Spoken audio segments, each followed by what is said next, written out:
as of right now, I think we've gotten better every year. And I think that's what's important when you're building a program is you want to get better every year. You want your players to get better. You want to play better. You want to think the game better. You want to coach better.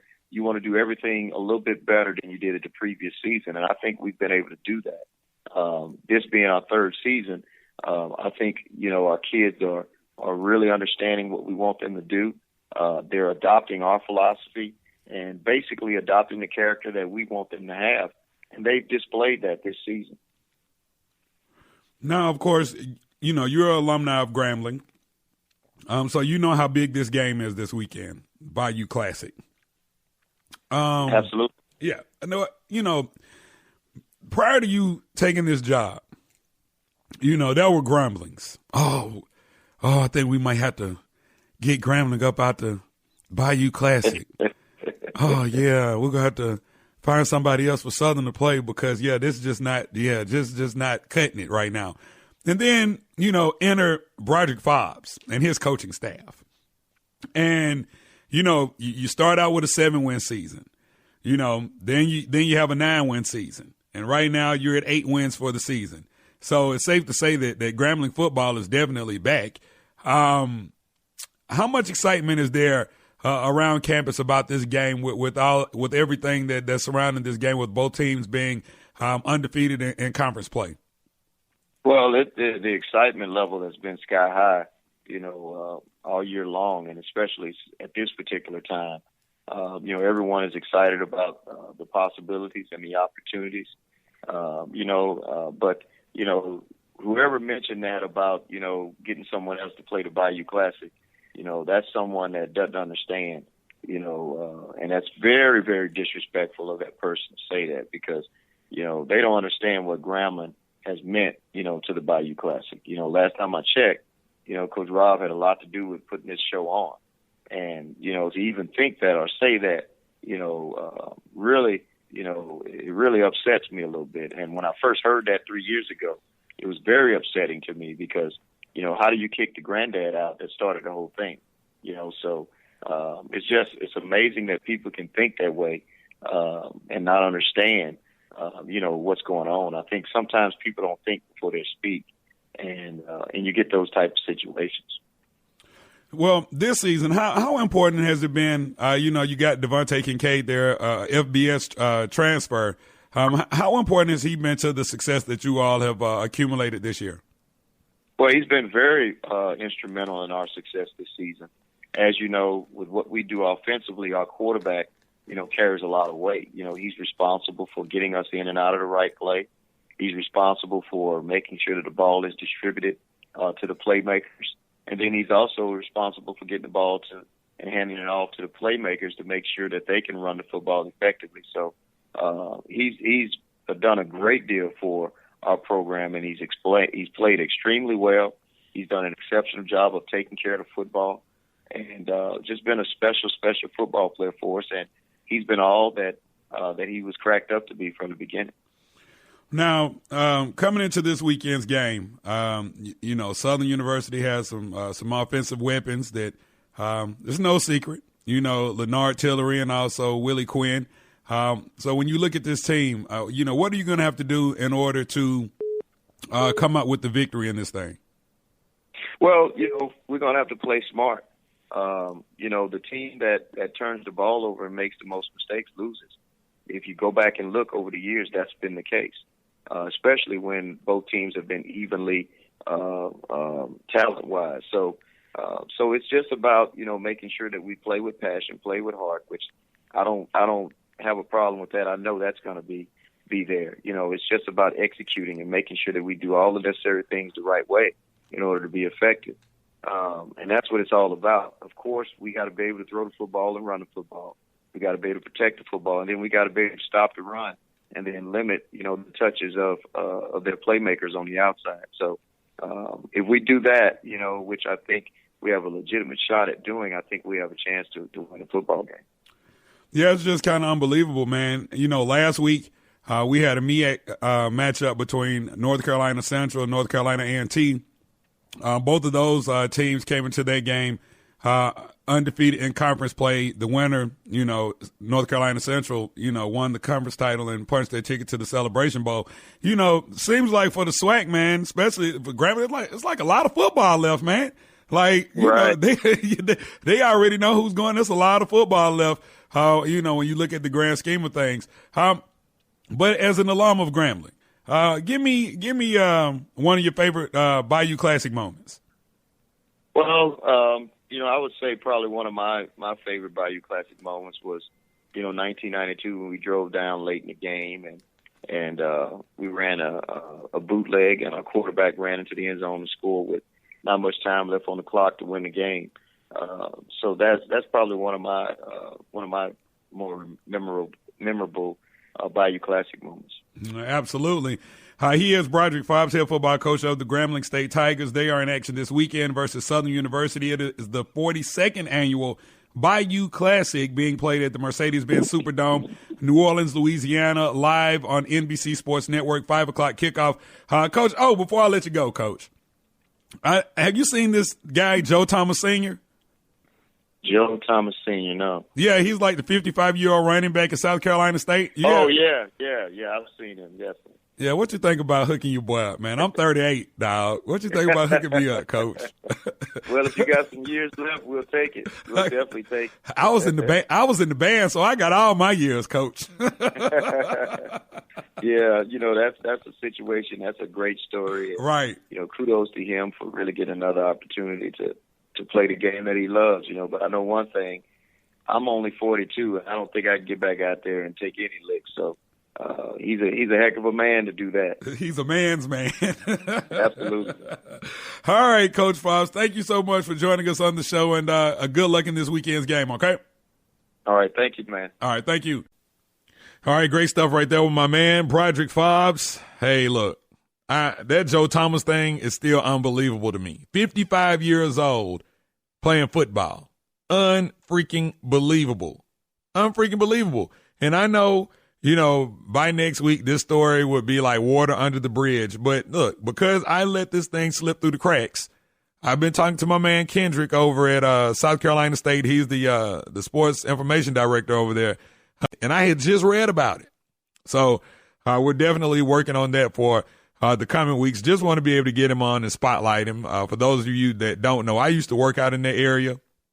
That was my second radio job was out in the Blackville, Barnwell, Williston area, or the Low Country as they call it, and I've been all over that area. So I just want to get him on. I know he's a local celebrity down there. I already know. But, yeah, good stuff right there. So coming up on the other side, we will take a look around the HBCU football landscape with one man that has been all over the southeastern United States and the Eastern Shore, checking out MEAC SWAC football, talking about Jay Walker of ESPN. He's up next. This is the HBCU Report right here on Spreaker.com. It's the HBCU Report with Rob Calloway.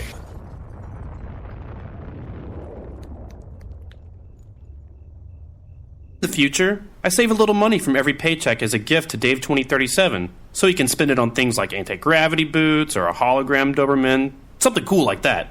I think Dave 2037 deserves it. He worked hard. What are you getting Steve 2037? I guess I was thinking Steve 2037 would just fend for himself. Well, all right, but don't expect to be borrowing my anti-gravity boots. You want to have money in your future? You got to start saving now. Putting some money from every paycheck into a savings account or contributing to your 401k can make a big difference later. Put away a few bucks, feel like $1 million. For free ideas and easy ways to save, go to feedthepig.org. That's feedthepig.org. Hey, let's just hope Steve 2037 doesn't get his hands on a cold time machine, because he is going to come back here and knock some sense into you. This message brought to you by the American Institute of Certified Public Accountants and the Ad Council. Follow the HBCU Report on Twitter. Become a fan on Facebook at HBCU Report. This is the HBCU Report with Rob Calloway. This is the HBCU Report being heard via Spreaker.com. We are powered by SportsNewsandBrews.com, your official source for sports, black news, political news, and the latest on your favorite craft beers. It went down Thursday, the 93rd Annual Turkey Day Classic. It is the oldest HBCU Classic in the land. and Alabama State put a shellacking on Miles College Thursday. And Jay Walker of ESPN was there, and you could hear his voice on ESPN3 and see his pretty face, if you will. You know, he's got a face for television, you know. Jay Walker, what's up, man? What's going on, man? How you doing, man? Just returning back home from Montgomery. Had a good time down there for Thanksgiving. You know, anytime you do college football on Thanksgiving, that's my time of year. Absolutely. Now, you know, the season is winding down. You've had the opportunity to see some really good games. Was this your first time seeing the SIAC school this year? This year, yeah. I've seen Tuskegee in prior years, but this year, yeah. And I would say pleasantly surprised. I mean, don't let the score be an indicator of how good that Miles football team is. I know they ended up at 500, but you know they gave Alabama State all they could handle in the first half. And I'm still, you know, a day later, I'm wondering. I wonder what happens if that starting quarterback doesn't get injured, because he was picking them apart, and they jumped out to a 14-0 lead. And when he went out the game, they had a third-string quarterback, and that was all she wrote. But I was very impressed with him. And last thing I'll say on that one, what really impressed me was the band. Oh my goodness! Yeah, Miles has a band. Absolutely. You know, we talk about SWAC band. That band from Miles put on a show, and they're huge. Yeah, but see, this is what I always tell folks, because, you know, I'll remind you that I went to Alabama State, and, you know, it's like Alabama. Folks know Alabama for football, right? But when you talk about HBCUs, I mean, you know, Alabama is rich in HBCUs, and there are a plethora of bands. You got the Bama States, the A&Ms, the Tuskegees, the Miles Colleges. I mean, it's like, yeah, you can – Talladega. I forgot about Talladega. Like, you can get it any day, you know, if you come to the state of Alabama. But, you know, I did see the halftime show. They were streaming it live. Some of the folks that I was in the band with, they streamed it live on that Facebook Live thing that gets on my nerves. But, you know, it came in handy yesterday. Well, let's go back to last week, because I know that you had the opportunity to see another really, really, really good game in North Carolina A&T versus North Carolina Central. With Central claiming that outright MEAC championship, the first since 2012. How impressed were you with Jerry Mack's team and how they were able to, you know, pretty much firmly or soundly defeat Rob Broadway's A&T squad? Yeah, I think the defense deserves a lot of credit. Obviously, you got to stop Tariq Cohen. A&T did get a lot of quarterback play. You know, games like that you hate to see. Raynard, the starting quarterback for A&T, obviously missed the game. We had a backup quarterback in there who really doesn't throw that well. He's a great runner. And I thought Central did a good job of just following up the run. They said, nobody's going to run the ball first. It's not going to be Tariq Cohen, and it's not going to be Femi Baramo, who they have playing quarterback. So I thought that was a sound game plan. The defensive line for Central really impressed me. Underrated bunch, really, really good group. And I would say, you know, I'm willing to put that wide receiver core from North Carolina Central up there amongst the top in the Mid-East Athletic Conference. I think Hampton probably has the most firepower at the wide receiver position. But those guys from Central, they all can play. And Coach Mack said this group has been playing out of their bodies all season long, and they did not disappoint on Saturday when they defeated North Carolina A&T. That's a very impressive group.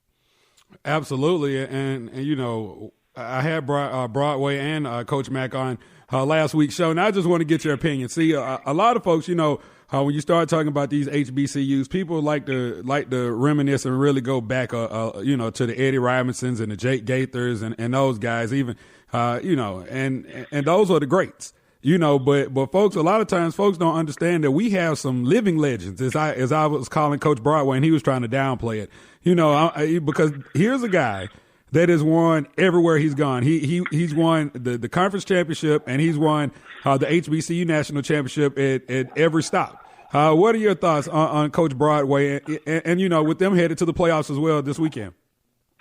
I mean, he's the best in the business. You know, you and I agree with that. I think if you want to say who's the best HBCU coach right now, hands down, it has to be Broadway, with some young up-and-comers like the Jerry Macks. I think Connor Mann is going to be good. But for what he's done, he's been phenomenal. You know, guys, you know, it's changed a little bit because college football's changed. You don't have guys stay at one school forever anymore. So you talk about Jake Gaither, Eddie Robinson, Cy McLaren, all those guys, they stayed at one institution.